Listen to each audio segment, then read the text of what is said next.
Hey, CJ. Hello, everybody. Hey, Tony. Hey, Chrissy. Thank you so much. You always get us off to such a great start, and we appreciate you. Absolutely. Now, I know one of the hardest parts of becoming better at a new part is showing up. So, congratulations on keeping your commitment to yourselves and being here today. Now, I heard Christy at the top of the show ask you to have your paddles ready and to turn your cameras on because we want to say hello to you. So make sure that camera is on. Wave those paddles, teams. Can we see some smiling faces, please? I love that. That's how we get some energy. That's amazing. I love the energy and being able to see everybody, Tony. It's great to be with you all. It's happy to be with you again today for workshop number 2 we have today. We're going to continue walking this mini journey of ours right now. We're on the second stage of the journey, if you will, this piece of our journey together. And, you know, it's great to be able to share with you this information, help you see how the pickleball puzzle is put together, because that's really how you make better improvement in your game, more significant improvement in your game, is with a clear picture of pickleball. And I want to echo what CJ just said, and congratulations for showing up today. It demonstrates a commitment to yourself and to your pickleball game. We'll do our part to fulfill our commitment to you and help you continue to see the bigger picture of pickleball. If you have questions during today's presentation, put them in the chat. We're going to answer as many questions as we can at the end of the workshop. We try and stick to questions that are subject, specific. And so if you ask a question that's not subject specific, our team members and hello team members, thanks for helping us out this evening. We'll help you guide you to go to the website. You put it in the website, probably get the right answer there. So we look forward to answering your questions at the end that have to do with what we're talking about today. So as Tony said, we've got fellow pickleball players. There are team members there in the chat. And if you need any kind of help, please feel free to reach out to them. Now, this past Saturday, we began establishing a new framework for understanding and playing pickleball in a way that'll revolutionize your game. Now, these are some of the comments that you sent in since Saturday. I've played pickleball for 8 years. And when I played for the first time after your first session, I viewed the game from a totally different perspective. Just that one session helped my game immensely. That was from Pat. Lisa had to say, I'm typically uptight as I try to remember all of the info I've learned from different people. Isn't that true? I took a couple of breaths and focused simply on keeping the serve team back. I had fun and I won a number of games.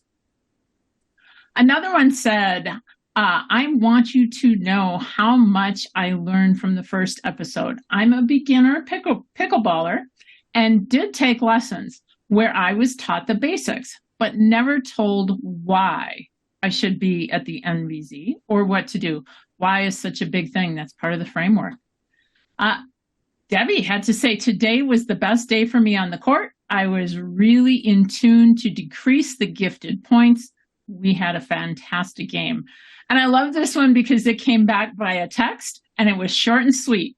It was great, played much better using the framework. I love that one. That's awesome, CJ. And thanks for sharing your feedback with us. We love hearing from you. Give us your feedback in any way you can. Text is fine. Shoot a comment out there. Send us an email, whatever you want to do. Let us know how you're enjoying the mini-series and the training, because that's what CJ and this is what we do. So let's go and get situated and get ready for today's workshop by framing out where we came from and where we're going next. During workshop 1, right, on Saturday, if I recall correctly, you learned that gifted points are the reason you're losing more games than you should be losing, right? You also learned that all is not hopeless. As you heard in some of those testimonials, you start applying this, things change. You can stop giving away points by laser focusing on your return side.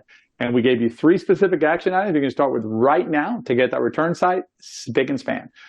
Today, we're going to continue our journey and go deeper on that 3rd action item, the shot that begins everything we do on the return side, which also happens to be today's topic, the most important shot in the pickleball game. After today, the next step along your journey is workshop 3, where we'll teach you 2 important components in the framework of mechanics. You'll learn how to begin to use this framework to correct your return of serve, as well as to diagnose and reduce those tricky pop-ups. Make sure you have Thursday afternoon blocked off. Now, initially, we had no plans to release a replay because we know that by attending live, you immerse yourself in the information and can get an immediate impact on your game. However, we've seen the interest, and for those of you who are unable to attend live, we'll be posting a replay. I mean, it's just too good not to share. Now, it can't be overstated. This journey we're on together is game-changing. It's beyond more winning and losing less. It's about a deeper understanding of our game in a way that unlocks your full pickleball potential. Unlocking that potential, CJ, absolutely. What I wanted to. Everybody wants it. We want to unlock the best we can do on the pickleball court. All right, now that we're situated in terms of, in where we are in the pickleball universe, in terms of this mini-series, let's talk about what we're going to do today. Today, we're going to dive deep into the most important shot in pickleball. Not only are you going to learn that shot, you're going to learn the 4 most important shots in pickleball in order of priority. You're going to have a better understanding of why your returner serve is so powerful. And the why is so important here, as you heard in the testimonials. Why is the key, because understanding why will really keep you coming back for more and improving that part of your game. Now, CJ and I want to know this, and again, we appreciate all the comments we've been receiving, but prior to this mini-series, or before you trained with us, so we know some of y'all in here, hello, pickleball system members who are in here, and other folks who have trained with us before, but here's the question. Prior to being trained by us, how much time were you spending, honestly, on your return side, and more specifically, let's talk specifics, on your return of serve? Put it in the chat. I'm going to give you a scale now, okay? Put a 1 in the chat if the return of serve occupied your every waking thought about pickleball. You always thought about your return of serve. That was what you were doing, right? Now, put a 5 in there if you never really thought about your return of serve. And hit a 3 in there if you were kind of 50-50 on it. Kind of like, sometimes I worry about, sometimes I don't. So put it in there. Let us know if it's a 1, a 3, or a 5. I'm seeing some 2s in there. All right, you can pick whatever number you want. That's fine. All right, so I'm seeing mostly 5s. I see some 1s in there. Listen, if you were in a 1, CJ, good for you. That's awesome. If you were like dreaming about your return to serve, you're ahead of the game. It's pretty amazing. It's flying, right? I mean, the chat is flying. Yeah. The chat's flying by very quickly, and I see a lot of different numbers in there. So hopefully, even after this, it becomes a number 1. It should occupy. If it's not a 1, it'll be a 1 by the time we're done today. I guarantee you that. Exactly. Because today you're going to get a chance as well to meet some of your fellow students. We're going to use a technology feature, and it's called a breakout room.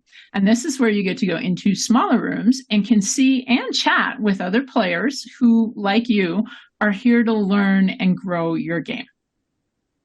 Yeah, that breakout room technology is super cool. You get to go in a small room. It's going to be awesome. But here's the thing. Some of you may not be interested in the breakout room. If you're not interested in the breakout room, no big deal. You just don't select to go in, and we'll give you some more details in a second on that. And you'll basically just come back in a few minutes and rejoin us for the thing. But you'll have the choice, and we'll give you more about that in a few, and I'll be back in a little bit. All right. So we asked you to grab your paddle, to keep your paddle handy, and I want to keep building on the grip pressure journey. Now, if you happen not to have a paddle, that's okay. You can replicate everything that we're doing by just simply using your hand. So first things first, what I want to do is I want to reconnect with our optimal grip pressure. So take your grip on your paddle, and I want you to hold it as tightly as you can without hurting yourself. Now remember, this is a 10 on our scale of 1 to 10, okay? Now let's release that. Now we're going to hold the paddle again, and we want to go to the other extreme. I want you to hold this so that it's so loose, it's almost falling out of your hand. That's a 1. Now, let's find that ideal pressure. Regrip the paddle. We're going to regrip it at a 10. Release to half. That's a 5.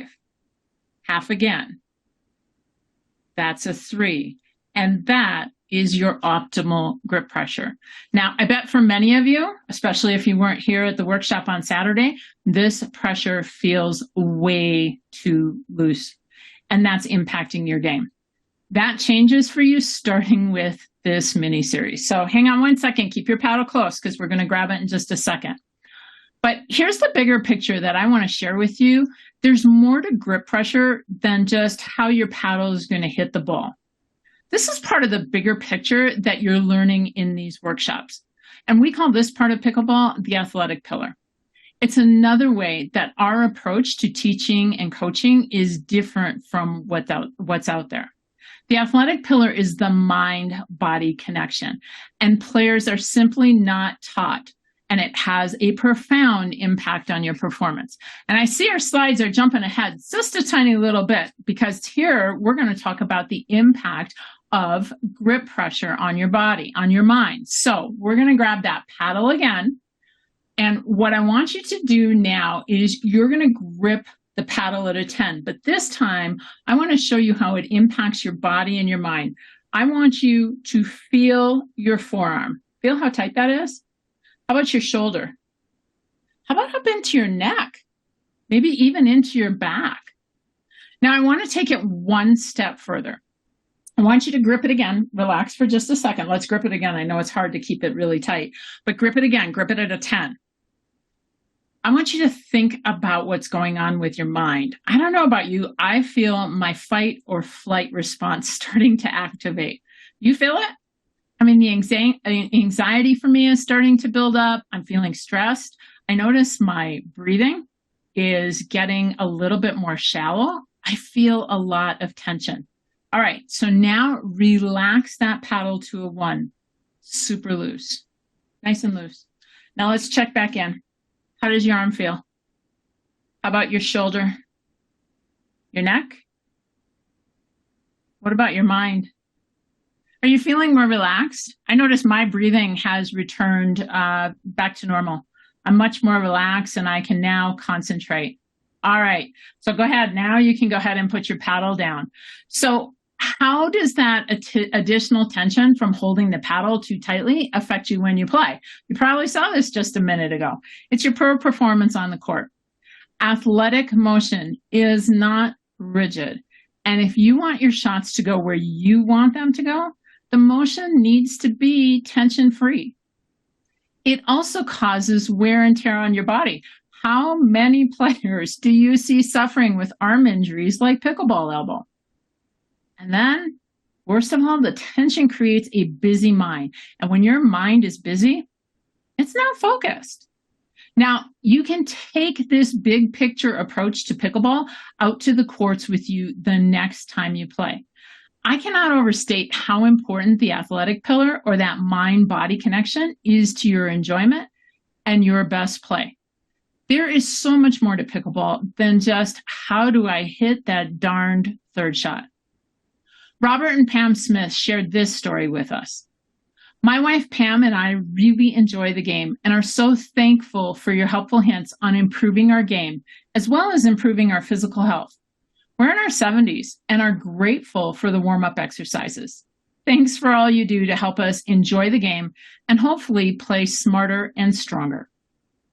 Remember in Workshop 1 when Tony asked you what it would feel like to walk out onto the court feeling and seeing pickleball in a whole new way? You can become the player I just described, the competent, confident player who can continue learning and growing as a pickleball player for years to come. Because it doesn't matter how long you've been playing or what your sports background was before pickleball. When you understand the concepts that we're teaching in these workshops and start applying them to your game, you'll change as a pickleball player. This big picture knowledge where you're starting to acquire in this mini-series is what differentiates you from other players. You're going to move beyond the corner and edge piece of the puzzle towards the middle. There's something particularly satisfying about finally fitting that piece of the puzzle that you couldn't quite figure out. That satisfaction that comes from knowing that the impossible pieces do in fact fit, and you know how to place them to complete the puzzle. Engaging with pickleball at a deeper level brings you back for more. It gets you motivated to get out of bed in the morning and head to the courts, because the more you know about the game. But more importantly, you know how much more there is still to learn. As Tony shared with you last time, even as a senior pro player, he's still growing as a player. And that's the beauty of pickleball. It always has something to teach us. You know that player at your court who everyone says so-and-so really knows the game? With these concepts, you'll be that player. Now, as we mentioned last time, the pickleball system process will radically alter how you see pickleball and allow you to continue to unlock your pickleball potential. And in the next workshop, we'll show you how to achieve these outcomes through the pickleball system. Let's continue to work on that most important shot in pickleball. Thanks, CJ. That's some really good stuff on the the learning process and that grip pressure thing. I'm telling you, that's game changing. We've already seen some comments coming through on the chat. It's game changing. It'll change not just how you play pickleball, but how you feel when you're out on the court. Thanks, CJ, and we'll see you in a few minutes. Go get ready for next presentation. All right. So let's segue from workshop 1 to today, workshop 2. In last workshop, we talked about the reality of pickleball, right? That most games are not won, they're lost, and they're lost because we're gifting away too many points. And as you recall, gifted points are given away where?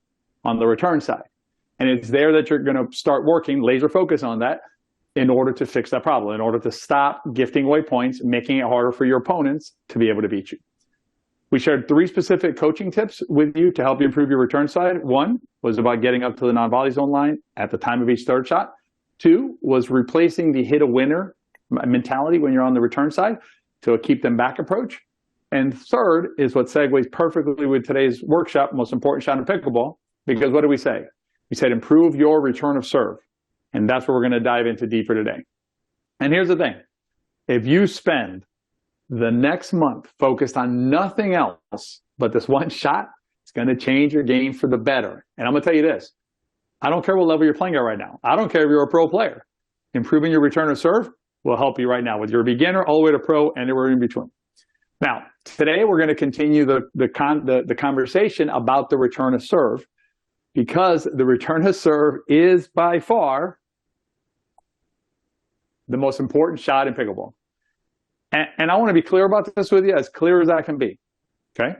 The return of serve is not the most important shot in pickleball by a little bit. It's not just like, oh, barely more important. It's more important than any other shot by a country mile. If you live in a city, that's a New York block, basically. So now, if this is your first time studying with us, this may be new to you, right? We saw when we asked in the chat, there were several of you had 5s in there. And listen, no criticism. Why? You're not born with this knowledge, right? No one's taught this to you. So a lot of times what we find is players who haven't worked with us before, we start talking about return to serve, and they're like, what happened to the third shot? What are these other shots? And wait till you hear what the second one is. That one's going to surprise you even more. And the thing is this, the way to improve is to understand the importance, it's particularly this order of priority, this relative importance of these shots, so that you can really focus on the shots that matter. That's part of understanding the picture of the game, understanding the relationship between this shot and the gifted points we talked about in workshop 1. You put those 2 together, magic starts to happen. All right, so we're going to look at these first 4 shots that I've written up here. So serve, return, third, and fourth. I've written them here in just the order of that they're hit, right? The order that they're executed. And here's a question you might ask yourself. Well, there's shots missing here, right? Like, where's the dink? Where's a roll volley? Where's the other shots? Where's the sexy, shot that I want to learn how to hit? Let's talk real. Let's have real conversation here. These shots here, these 4 shots, these aren't outlier shots. These are shots you're hitting every single rally, right? You hope to be able to hit all these 4 shots every single rally. Somebody hit them, right? So what we want to do is let's focus on the shots that actually matter, the shots that we actually hit all the time. Let's put them in order of priority. Then you can go down this list and figure out where you need to stop and put in the work. And I'm going to tell you, number 1, I'm going to guarantee you probably still need some work. So and here's the thing, by the end of the process, you're not going to just have the most important shot, you're going to have the top 4 shots, because then you can prioritize your time and get what matters done for you. Biggest bang for your buck is going to be in this order we're giving you. And let's talk about what we mean by this term here, important, okay? I'm not talking about important in terms of ESPN cameras or, people applauding or whatever. We're talking about important here in terms of consequentially important to your game. What shot has the most consequence to our play when we play pickleball? The shot that if we miss it the most or don't hit it well will hurt us the most. right? It's also flip it around. The shot that if we do it better will give us the biggest benefit in our game. Now, I'm going to go ahead and give you the number one, because the number one, I already told you which one it is, right? It's the return of serve. And remember this, if I had a big enough chart here, I'd put this here and number two would be somewhere down here. You wouldn't be able to see it, it'd be so low, okay?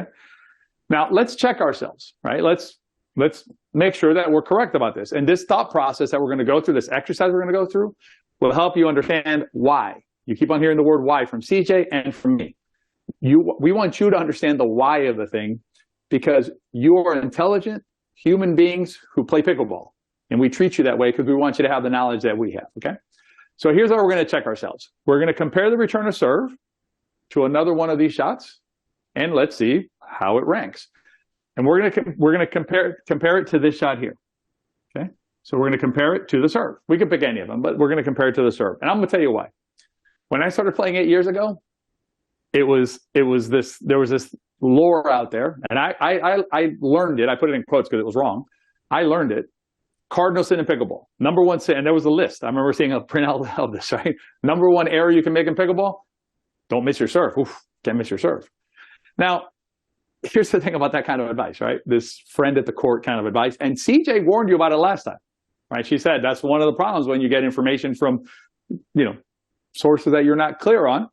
This kind of thing can happen. That is simply wrong. And you end up focusing on a shot that it's important, but it's not the number one cardinal sin in pickleball, right? But let's go ahead and test it. Let's put the serve up against the returner serve, and let's see what happens. Now, I'm going to ask you a question. I want you to think about it. Now, this question is perhaps backwards a little bit, so bear with me. Think this through. How many returns of serve can you miss and not lose the game? The key here is not lose the game. How many returns of serve can you miss and not lose the game? If you want to, throw it in the chat. If you haven't heard this before, if you heard it before, hold on a second. Please don't answer, because then let them work through it. If you've heard it before, hold on a second. So how many returns of serve? All right, some people are answering who already heard this before because you're answering way too fast. All right, so if you know the answers, don't answer yet, especially not on the next one, all right? So the answer is 10. I can only miss 10 returns of serve and not lose the game. If I miss 11, that's game over, right? Now, let's test this one, the serve. Let's run it through the same test. Again, remember, if you already heard this, please don't answer yet. How many serves can you miss and not lose the game? If you're feeling frisky, drop it in the chat. Go in there and answer the question in the chat. Again, all right, there's too many people in there answering. Everybody, there's no way you know that answer. If you know the answer you haven't been here before, send me an email at tony@betterpickleball.com. I want to hear from you because that's amazing. It's infinite, folks. It's an infinite number of serves that you can miss and not lose the game. So let's put them side by side. All right? I have one shot that's so precious. It's like water if you're crossing the desert. You only get 10 of them. More than 10, and you lose. I got another one here. I can pour it all over the desert. It doesn't matter. I can miss however many I want, and I'm not going to lose the game. That's why it's a country mile difference. It's not even close. So the return of serve here is solidly entrenched in the number one slot. We got 3 shots to go, but here's the cool part. We're going to do the next one as a group. This is a chance for you to meet and chat with each other through the next most important shot and why. So you're going to do a similar analysis that we just did. You have 3 shots left to work with, right? The serve, the third, and the fourth. You're going to try and pick number 2, and CJ is going to give you the instructions on how you're going to do this. Okay. So I know that many of you are still processing what Tony just shared, but come on back to me so that I can explain how the breakout rooms work and what's going to happen next. The experience you're about to have is going to further reinforce what you've been learning in this workshop. So to go into your room, you will accept an invitation that pops up on your screen. Now, again, if you are unable or choose not to go into a room, you'll be able to stay in the main room by simply not accepting the invitation. Now, if you're going to accept the invitation, we ask that you do it quickly so we can get you into the rooms right away. Once you're in the room, you'll have 10 minutes and you will get a notice before the room closes. Now, you're going to get the most out of this experience if you have your camera on. Once you're in the room, you'll be able to unmute yourself by clicking on the microphone on your screen. Here's what we'd like you to do when you get into your room. I want you to begin the discussion by introducing yourself and where you're from. Using the first letter of each person's first name, the person closest to A is going to be the timekeeper, and the next closest is the discussion leader. Obviously, the timekeeper's role is going to keep time.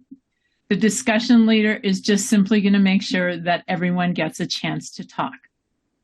Each person in the room gets to share for 1 minute to say what they think is the next most important shot and why they believe it. And once everyone has had a chance to share their thoughts and insights, the discussion leader should open it up for group discussion.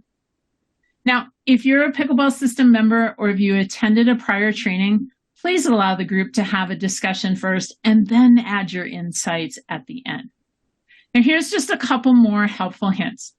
If you can't use your camera or you're having problems with your microphone, you can type what you want to say into the chat. If your camera happens to be on, but you're having a microphone issue, you can always use the reaction buttons on Zoom, or if you agree with someone, you can give them a thumbs up.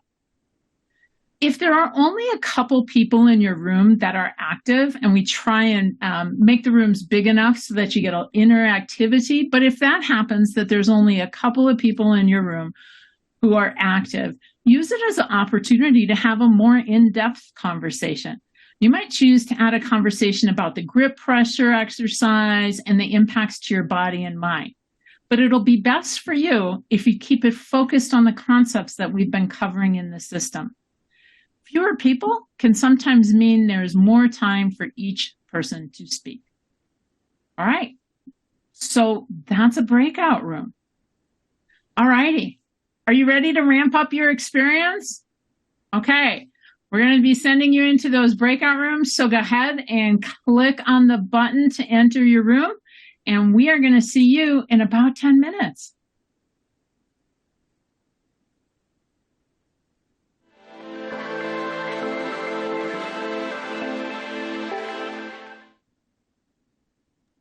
All right.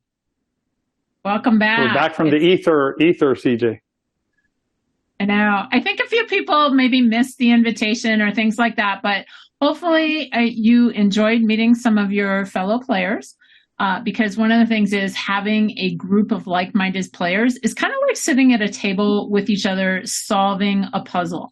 They're contributing their pieces to the shared table of wisdom. And it's that communal environment where everyone is working on the same puzzle and using consistent coaching and encouraging and learning, and it fosters mutual motivation. By harnessing the power of community, you're able to move more swiftly than going it alone or by relying on that sporadic advice. I want to show you someone. I want to introduce you to Martha. Martha's been one of our students since we introduced this program under our previous name, VI Pickleball. Now, she shot this video during the pandemic, but she succinctly captures the power of consistent coaching and a supportive community. So can we show Martha, please? Hi, it's Martha Roper in St. Louis. I want to invite you to join VI Pickleball, the online learning community with Tony Roig and CJ Johnson. I've gotten so much out of it. Not only does the technique of my game improve, but my strategies are improving. We actually talk about the serve portion of the game, the return portion of the game. The first 4 shots of the game are the most important. So that's strategy. That's not just how to hold a pickleball paddle. The other thing, besides the learning of the game, and rules included, I learn a sense of the larger pickleball community. I actually feel like I'm a part of a group, and that matters to me. These are difficult times, and we have to stay masked and distant from each other even when we play pickleball. So to have this community where there are no masks and no distancing, just the joy of being together, it's so much fun.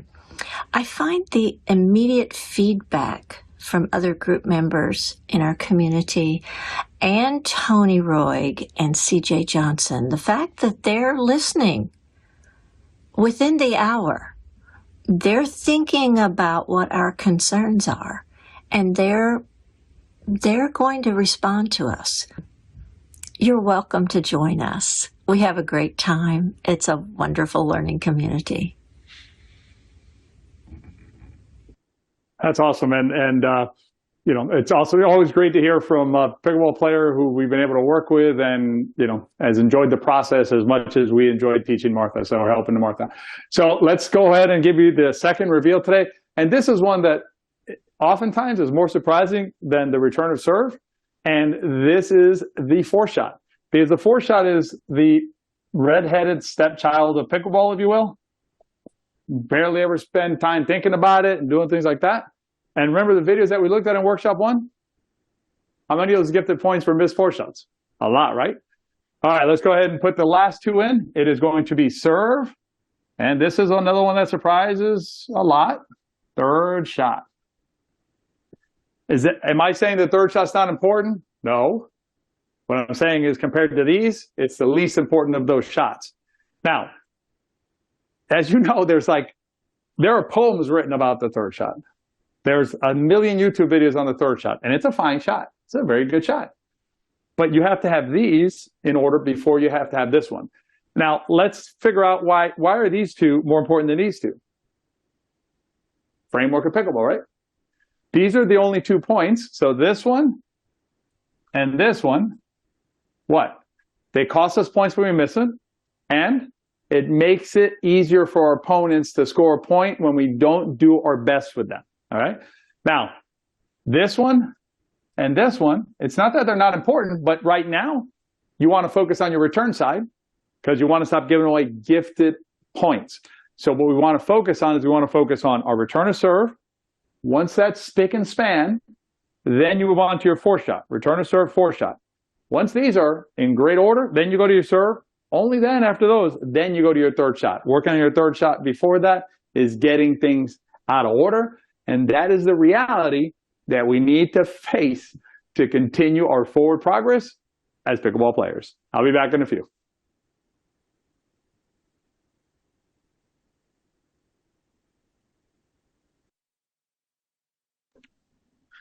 The importance of that four shot surprises most players.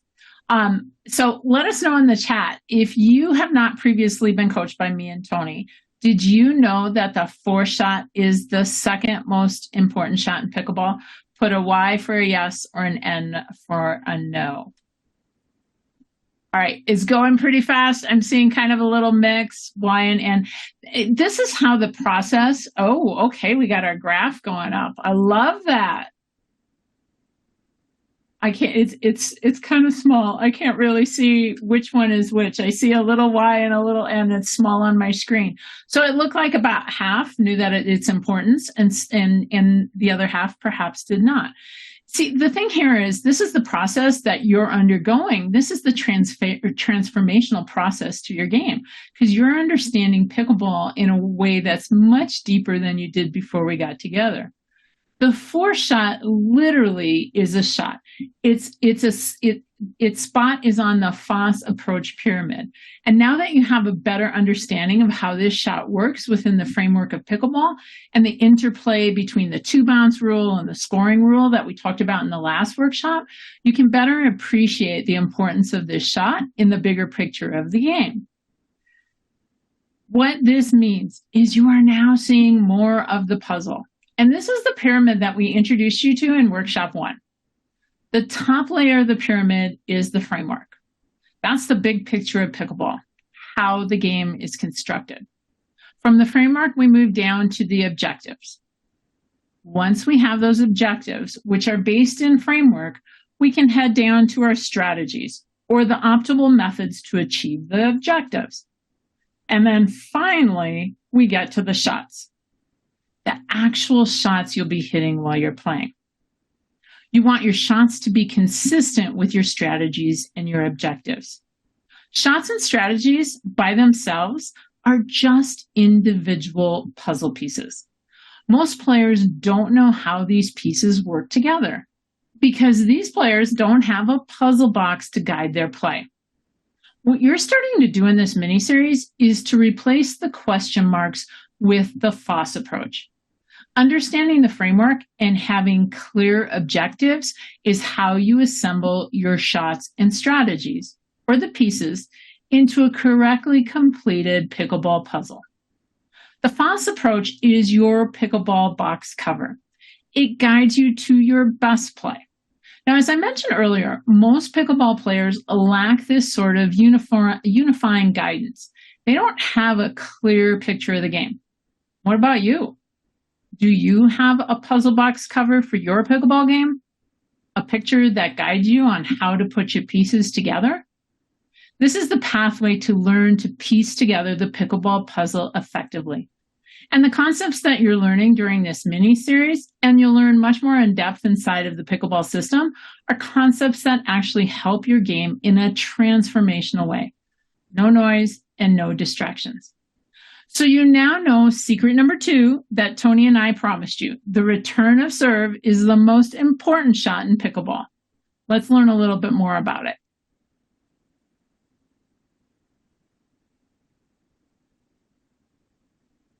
Tony, you're muted. I swore I wasn't going to do it today, but I did it, didn't I? So now we're going to move into how do we improve our return of serve. Step 1, get it in. That's simple, right? I'm not going to spend a lot of time on that. You know you got to get it in. Step 2, though, this is the one that players misunderstand and don't do well enough, which is get it in deep. We want to not just put the ball in play. That's fine. We want to get it deep. And I'm going to share with you some video footage in a second that's going to show you the vast difference between a deep return of serve and a short return of serve. And this one shot, the difference between deep and short will radically change your game. Now, let me tell you 3 benefits that you're going to have with a deep return of serve. Number 1 is you'll be able to get to the MVZ easier. Okay? So the deeper your return of serve, the easier it is to get to the non-volley zone, right? Non-volley zone line. And remember from last workshop, what's one way to avoid gifted points? Make sure you're locking this down. Deep return of serve gives you this, it makes it easier for you to get up there. The second thing is that you're going to make your opponent's job, so opponent's job, harder. And you'll see that in the video that I'm going to share with you. I'm going to share with you some game footage from 3-5 and Senior Pro Pickleball, and you'll see how the opponent's job is harder when it's deep than when it's short. And this last one is one that I think this is going to resonate with you. You know how when you're playing sometimes you feel like, you know what, I'm under attack right away. Like I'm under pressure immediately. Why are you under pressure immediately in a point? Because of a short return of serve. So what'll happen is you're going to avoid immediate pressure or attack. And again, I'll show you in the video. You're going to see it clearly. When you hit that short return of serve, your opponents are coming forward and you're getting peppered with balls right away. You're under attack immediately because you're not following the second step of how to improve your return of serve. And it is very difficult to play under that constant pressure. Now, as I mentioned, we're going to look at a couple of videos, some video match play now, because we're going to show you some actual game study tape. And this is how we do stuff inside the pickleball system. We tell you what's going on and show you the proof is in the pudding, as they say. And we're going to show you not just, I shouldn't say not just, because 3-5 pickleball is great pickleball.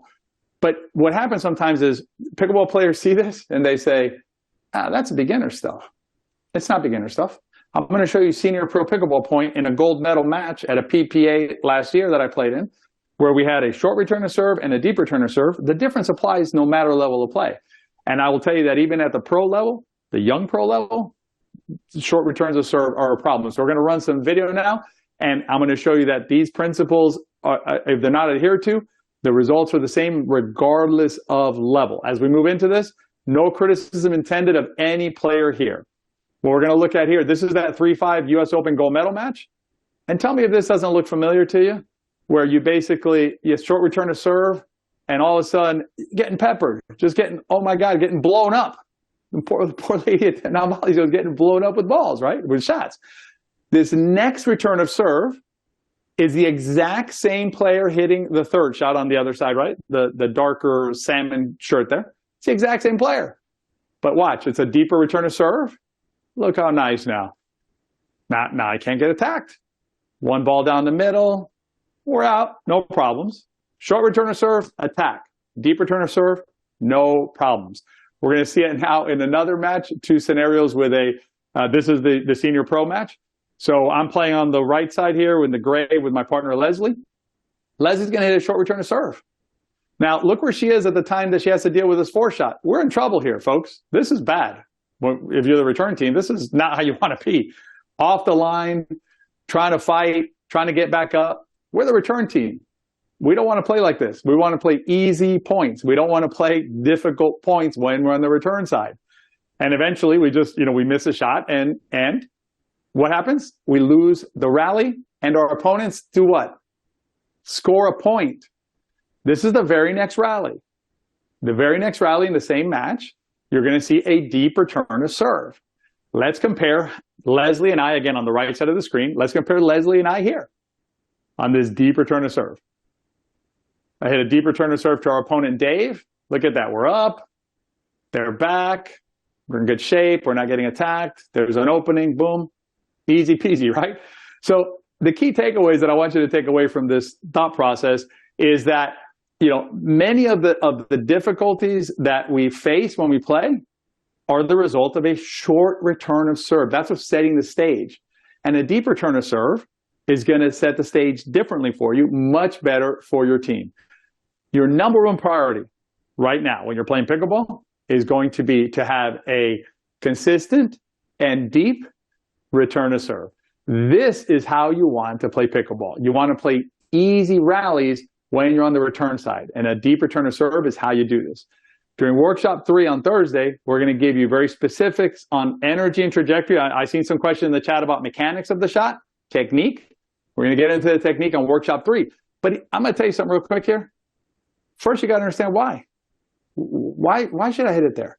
Much richer experience, much fuller experience if you understand why you're hitting the ball there, as opposed to, well, I just, Tony and CJ told me to hit it there, so I'm going to hit it there, okay?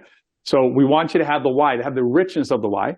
But not only are we going to show you how to deal with the return to serve, we're also going to give you the how to deal with the energy and trajectory to reduce your pop-ups. Because CJ, I don't know about you, no one likes the pop-ups. Nobody likes the pop-ups. CJ, that's 2 for you, 1 for me. No one likes pop-ups. And my guess is that, for many of you, this is a new way of looking at pickleball. And here's the really interesting things. I've seen in the chat some of the conversation about the technique. We get so technique and shot focused that we can't see the forest through the trees. And this concept, becoming familiar with these concepts, honing them and understanding them is going to give you the clearer picture that you are looking for. You will be able to piece the shots and the strategies together because you understand the framework and objectives. So now on Thursday, we're going to be sharing a little bit more about the pickleball system. I've seen some questions on that as well. I mean, the system is designed around this kind of framework, and it includes all the areas of pickleball, the mechanical, the strategic, and the athletic to make sure that you play optimal pickleball. Now, we've got an action plan coming up, and in just a few minutes, we're going to be answering as many questions as we can. So go ahead and you can start putting those questions in the chat. Now, as a reminder, we're going to be answering questions that relate to the most important shot, which we've been covering today, to the FOSS approach and similar. And we know that it's normal to have a ton of other questions. There are really thousands about it when, thousands of questions when you think about it that way. But because we want to stay focused on what we're working on together, we'll stay focused on those questions.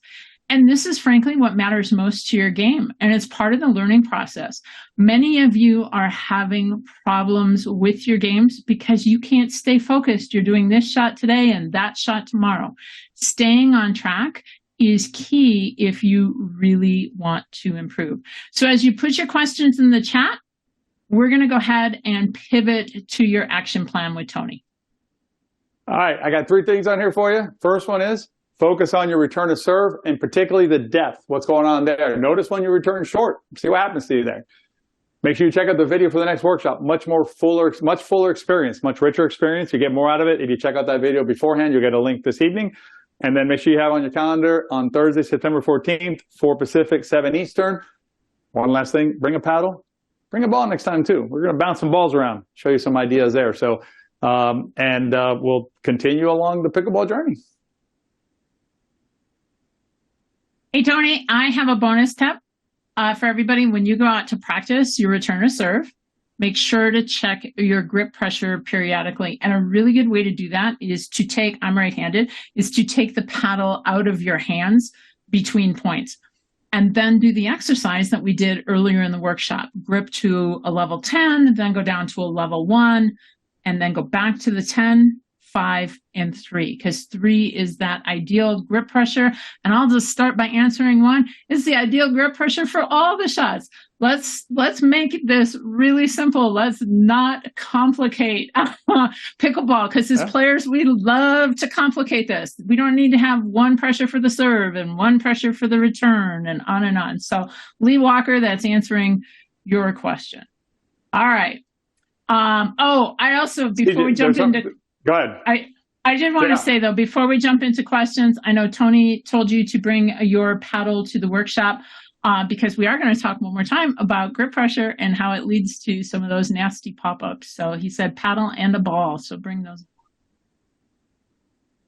DJ, there's an interesting question on here about traditional, it's from Ellen in room 2, I think it is. Traditional pickleball thought seems to focus on dinking and firefighting, but your process seems to be quite different than that. Am I correct? Yes, 100% correct. Because here's the thing. I mean, in reality, how often are we actually in dink firefight battles? Because we're not getting to that stage of the rally, right? There's things that we need to do, and if you get better at the things that you need to do that are precursors to getting into that phase of the rally, you're going to change your game radically, you know. And then once you're in those situations all the time, like the pros are, great. Let's transition to that phase of the rally. But yeah, 100%. We want to focus on stuff that's really going to make a difference in your game, and that's what all this is about. That's why it feels contrarian. And we said it a couple of times already. This will feel a little different. You know, like, this is not what I heard at the courts. This is not what I see on YouTube. Correct. 100% correct. This is because you can't find it there. They don't talk like that on YouTube or at the courts. So, Tony, I want to answer. I'm actually going to kind of throw this one to you in just 1 second, but I want to answer Sue's question. And then you can take off on it. Is Sue L said, but if you miss a serve, how do you ever score a point? Hopefully you joined us in workshop number 1, Sue. And if you didn't, please go back and review workshop number 1 on your dashboard, because it's so powerful when we start to learn about all the gifted points. Because Tony, how many gifted points were going out per game? Per side in a normal game at the 3-5 level, it's about 5 per side per game. And so, and let me just clarify this if I can, CJ, which is this. If you don't give your opponents points, they have a difficult time scoring points. And there's no timer in pickleball. So if I can make the game last a little bit longer and a little bit longer, they're going to gift me all the points I need. I do not need to score any points myself, because the gifted points come and they go. I'll receive the ones that are coming. I'm trying to stop the ones that are going. And if you understand that, then your game changes completely. And the other thing is this. Even if you're scoring points, like, again, you have a great third shot. If you're giving away points, if you're leaking points, a good third shot not going to help you. So, CJ, there's a question about the shots that make up the first 4 shots. I can clarify that. There's also there's a couple of comments in there about what's a 4th shot and things like that. Listen, folks, the serve is the serve. The return is the return, right? The third shot is the next shot hit by the serve side, right? So it goes serve on this side, return on this side, right? Then when we come back to this side, we're hitting a third shot. It could be a drive, it could be a drop, it could be a lob, it could be whatever they hit, right? And then when it comes back here, we're hitting our fourth shot. Now, what fourth shot is hit depends on what ball comes your way, right? Is it a volley? Well, what kind of ball did you get? Did it bounce? Did it not bounce? If it bounces, it's not a volley, it's a ground stroke. So, but no matter the type of shot you're hitting, whether it's a volley or a ground stroke, it's still a fourth shot. And if you recall the workshop one, the video replay, the game study we showed you there were some missed fourth shots that bounced, and there were some that did not bounce. So it's the same. You have the same responsibility, if you want to look at it that way, on the return side, to make sure that you are protecting that fourth shot and doing the best you can with that shot, because you only have 10 of them before you lose the game. The same as the returner serve. The reason the returner serve is in front of the fourth shot is simply order of stroke. The reason the serve is in front of the third shot on the next two, order of stroke. I can't hit the third if I don't hit my serve. So listen, and CJ, you can play out this if you want, but this stuff, it feels difficult sometimes at the beginning because it's so contrary to what you're being fed all day long. But this stuff works. And if you understand framework and gifted points, and if you look at the 10 points versus infinite, it all works together. It's like a puzzle. Seriously, all the pieces work. This stuff works, and it will help your game. So, Tony, I want to put together like two questions together, because I think this speaks to how busy brains get and how players are chasing shots and strategies to your detriment without understanding the big puzzle. There is a question from John Houlihan. I'm sorry, I really said that wrong once I looked at it. Is there a best placement on a deep return to serve? And I'm going to follow up with that with Susan Bodley asked, would you recommend aiming for the opponent's backhand? And if we're going to talk a little bit about this in the next workshop, I believe, correct, Tony? What I would suggest is this, and it's a great question, and I want to give you the answer, but it requires more than just a simple answer right now, because check out the video that we prepared for the next session. That's in there, right? Do I return to the backhand? Do I return angle? Do I return middle? Do I return short? There's a couple of things in here about returning short. Check that out before the next one. CJ, there's something I wanted to address, unless, I don't know if you're done with that or not, but nope, that I'm seeing in the chat that I wanted to, okay. Let me touch on this. So I'm seeing some questions, some it's flying by, right? But it's like, I'm gonna look for a four shot on YouTube. I wish you well with that. Four shot doesn't sell, folks. Four shot isn't sexy. It's not going to get you on ESPN. It's not, but you know what? And I'm going to give you guys another kind of way that we think about things. We want you to win games. And when you come off, your opponents go, I have no idea what you did. That's how you win pickleball games. Not, oh my God, that shot you hit, that's great. Listen, good. If it happens, it happens, right? But if you're trying to build a pickleball game around like ESPN shots or whatever, build a very solid game that your opponents are like, I have no idea how I lost that game. That's amazing. I love that when my opponents don't know how they lost, because I didn't take any risks, right? I played smart pickleball. I just broke them down. Boom, boom, boom. Got the job done. So, anyway, the fourth shot's not on YouTube. It's just not. Third shot's on YouTube all day long. Yeah. How to hit a hard serve all day long. There's a million videos on that. So anyway. I got a couple of quick ones. Melissa Deegan asked, she said, thank you, and tried to join the pickleball system last time, but was waitlisted. When will the next one start? It'll be starting on Thursday. So it'll start on the 14th. Joe Savage is here tonight. Hey, Joe, he's one of our pickleball system members. He asked about videoing from your opponent's court to check on your return to serve. Anywhere you can see the court, Joe, there's not necessarily an ideal placement. Anywhere you can see the court. Sue mentions that she's had the experience of the paddle shifting in her hand when she hit a hard shot, and that makes her afraid to hold it too loose. My advice would be, it sounds like perhaps your paddle grip is too thick, and I would have that checked out, because ideally, again, I'm going to go back to that grip pressure exercise. Is the grip pressure is on a scale of 10, hold it really hard, back it off in half, back it off half again. That's the grip pressure, and you should get very minimal twisting. It might twist if the pickleball hits the edge of the paddle, but you shouldn't get any twisting on a center shot. If it hits the edge, yeah, it could twist.